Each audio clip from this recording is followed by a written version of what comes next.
नमस्कार, आप देख रहे हैं लोकमत राजस्थान। मैं हूं निशु शर्मा आपके साथ।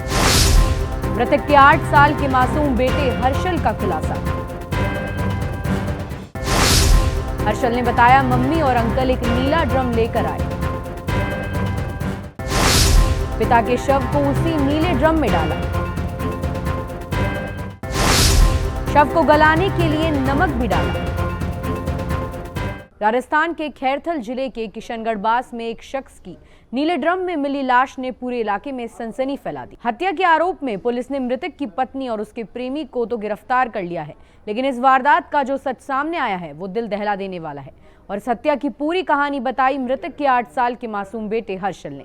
8 साल के मासूम हर्षल ने पुलिस को बताया कि उस रात उसके पापा हंसराज, मम्मी सुनीता और मकान मालिक अंकल जितेंद्र ने एक साथ बैठकर शराब पी रहे थे। उनकी मां ने शराब के 2 पैग लिए, लेकिन पापा और अंकल ने ज्यादा शराब पी और फिर शराब पीकर नशे में पापा ने मम्मी को मारना शुरू किया। तब अंकल जितेंद्र बीच में आए और उन्होंने मम्मी को बचाया। और फिर हर्षल ने बताया कि उसकी मम्मी ने तीनों बच्चों को सोने के लिए भेज दिया, लेकिन बाद में जब हर्षल की नींद खुली तो उसने देखा कि उसके पापा बेड पर बेसुध पड़े हैं। और सुबह भी जब वो उठा तो उसके पापा बेड पर ही थे और उसकी मम्मी और अंकल वहां खड़े थे। फिर कुछ देर बाद उसने देखा कि मम्मी और जितेंद्र अंकल एक नीला ड्रम लेकर आए। उस ड्रम में पानी भरा हुआ था जिसे उन्होंने खाली किया। और फिर जो दृश्य हर्षल ने देखा वो बेहद ही दिल दहला देने वाला था। मासूम हर्षल ने बताया कि उसकी मां और अंकल ने मिलकर उसके पिता के शव को उसी नीले ड्रम में डाला और शव को गलाने के लिए उन्होंने उसमें नमक भी डाला और फिर ड्रम को छुपा दिया। और फिर हत्या के बाद उसकी मम्मी, उसके अंकल जितेंद्र और तीनों बच्चे वहां से फरार हो गए। सभी जने एक ईंट भट्टे पर गए जहां अंकल के जानने वाले लोग काम करते थे, मगर पुलिस को इसकी भनक लग गई। पुलिस ने पीछा किया और मौके पर पहुंचकर सभी को धर दबोचा।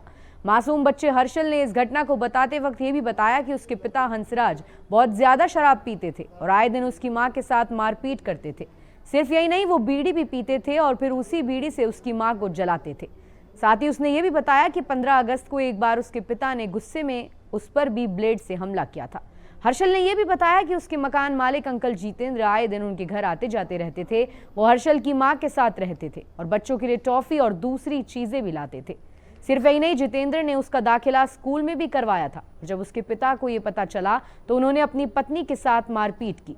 इस मामले में पुलिस की जांच में यह भी सामने आया कि हंसराज की पत्नी सुनीता का जितेंद्र के साथ अफेयर था। ऐसी और ताजा खबरों के लिए आप देखते रहिए लोकमत राजस्थान।